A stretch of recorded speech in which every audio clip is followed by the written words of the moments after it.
Okay, guys, so this is a fictitious example I have made of a cell with 4 chromosomes. Now, of course, a lot of cells are going to have many more than this number. You know, we have 46, for instance. But for the sake of simplification, I have made a fictitious cell on the left, shown here, with 4 chromosomes. Now, this fictitious cell has 2 sets of homologous chromosomes. The first set is shown as red and yellow. This is the first homologous pair. The second homologous pair are shown below with the white and the blue. Okay. Now what I've done is I've drawn these to the right, and you see we have a red and a yellow of about the same length. That's the first homologous pair. I showed it with an H here. The other set is a blue and white, and this is the second homologous pair. Now, do you remember what we said, what made up a homologous chromosome? They contain analogous regions, right? Well, here we have 2 features. We have plant color. So P is purple, W is white. So the red chromosome has a purple allele, and the yellow chromosome has a white allele.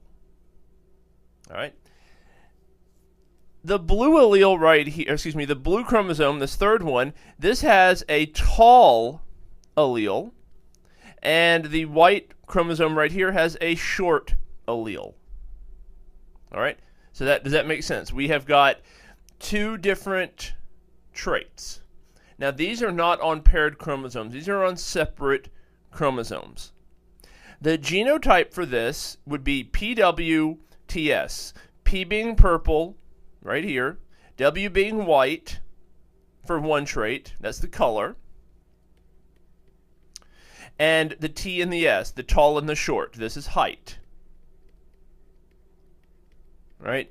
T being tall, S being short. So that's the genotype of this fictitious cell right here. And the question now becomes, what kind of gametes, be it a sperm cell or an egg cell, could this cell form in meiosis, or meiosis if you emphasize the E?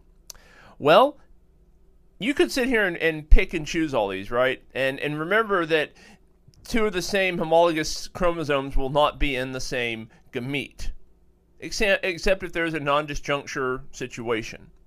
So how are we going to determine this? Well, I'm going to tell you the easiest way to do it is to do FOIL. Remember that from math, FOIL, right? And what we're going to do is we're going to use FOIL and determine the possible combinations of gametes. All right, so let's do the genotype right here, P, W, T, S. All right, so P and T, draw a circle around this, P and S,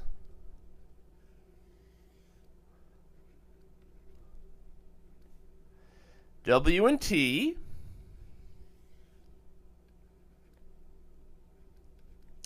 and W and S. And so what does this mean? Well, the P, give me a second. I'm going to fill in the different colors of chromosomes. Give me 1 second. Okay, so now I have filled in the different chromosomes that each of those alleles are on. So on the first one right here, number 1. Okay, so number 1 right here, what do we have? We have 2 different chromosomes in it, right? We have one of the we have the red chromosome with the purple allele and the blue chromosome with the tall allele, right? On the second gamete, let's just call these sperm cells, draw little tails on them. Okay, they could also be egg cells.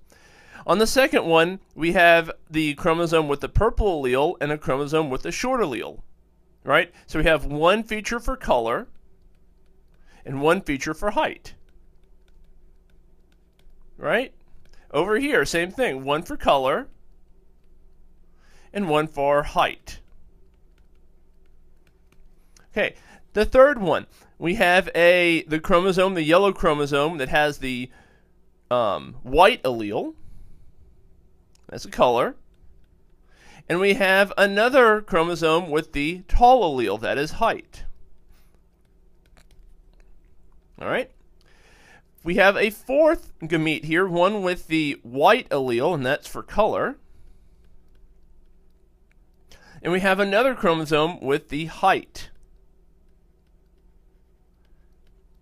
All right.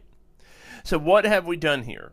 We have used FOIL, okay, and we have done the 4 possible combinations of gametes that can form in this situation.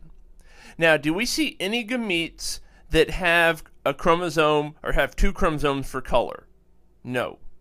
Do we see any gametes that have 2 chromosomes for height, being tall or short? No. All of these chromosomes, all of these gametes, number 1, number 2, number 3, and number 4, all of these have what? 2 chromosomes, one containing an allele for color, one containing an allele for height. Now, we could have sat there and done all the guesstimations and done, process of elimination to determine this. But if you use FOIL, what you've learned in math before, and you take the genotype and take or in this situation, the color allele here, P, and match it with the T allele here, that would be this one right here. Then you match the P allele here with the short allele there, that would be that one. The W allele, that's the white, with the tall allele, that would be number 3 over here. And the white allele and the short allele, that would be the one over here.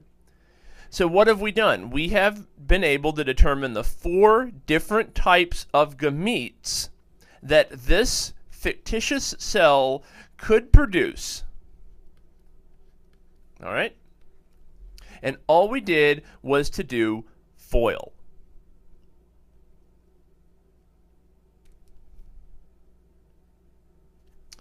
All right. This is now we have this cross, right? And we want to determine the Punnett Square to do this cross. Well, we go back and do the FOIL technique, and we're going to be now able to fill in each of these 4 spaces, right? So let's do the FOIL and talk about each one. So remember, FOIL, PT, right? Big P, big T. Okay, next one, P and S, right? P and S. What's the next one? WT. WT. WS.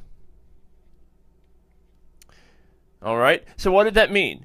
This means that these 2 traits, one for color, one for height, are on 2 separate chromosome pairs, 2 sets of homologous pairs of chromosomes, just like we talked about a second ago. And we want to determine what are the possible gametes that this organism right here can form. Well, we just use our old friend FOIL, right?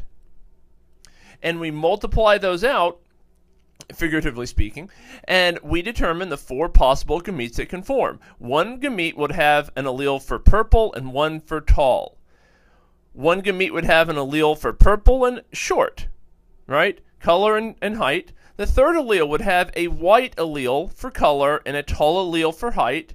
And the 4th possible gamete would be that it'd have an allele for height being short, an allele for color being white, and an allele for height being short.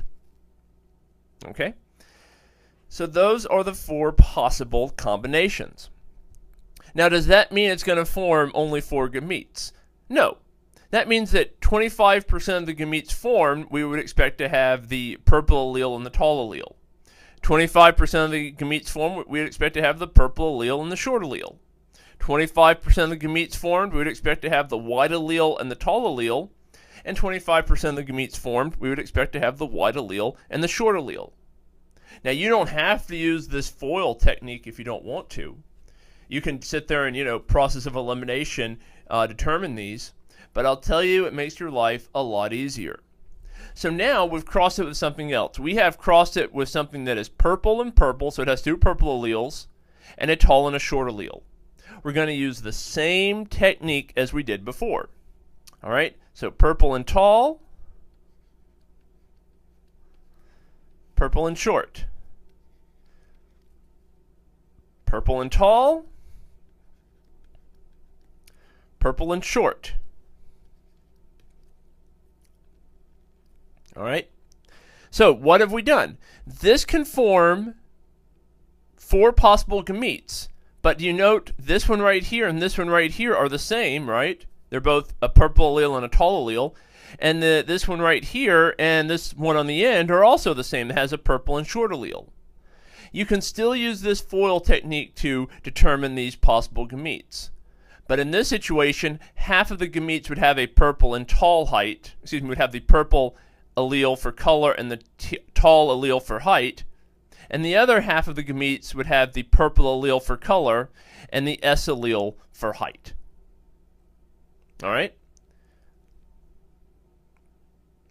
Now, let's go ahead and fill this Punnett Square in, and then we can see how all this works, right? So we have what? A purple, purple, tall and tall, purple, purple, tall and short. And remember, when you see a lowercase and an uppercase, the dominant recessive, you always put the dominant first.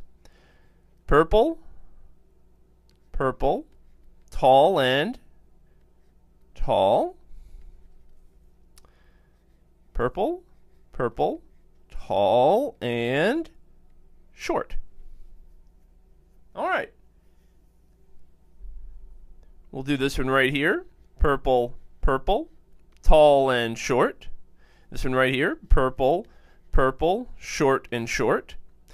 Now, here's a little bit of a shortcut. You don't have to do this, but you notice how we almost have this line of symmetry here, such that this PT and this PT is the same, and this PS and this PS is the same?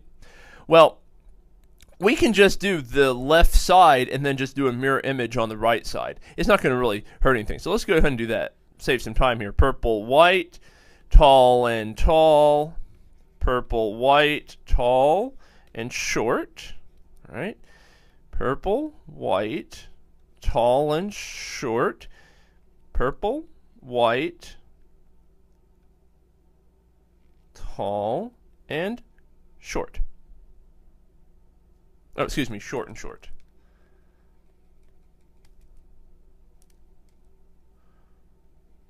All right. Now, do you see how the left is like the right? So we can just go ahead and put right here P, P, T, S. Right? It's the same as this one right here. And we just can, keep on doing that down the road.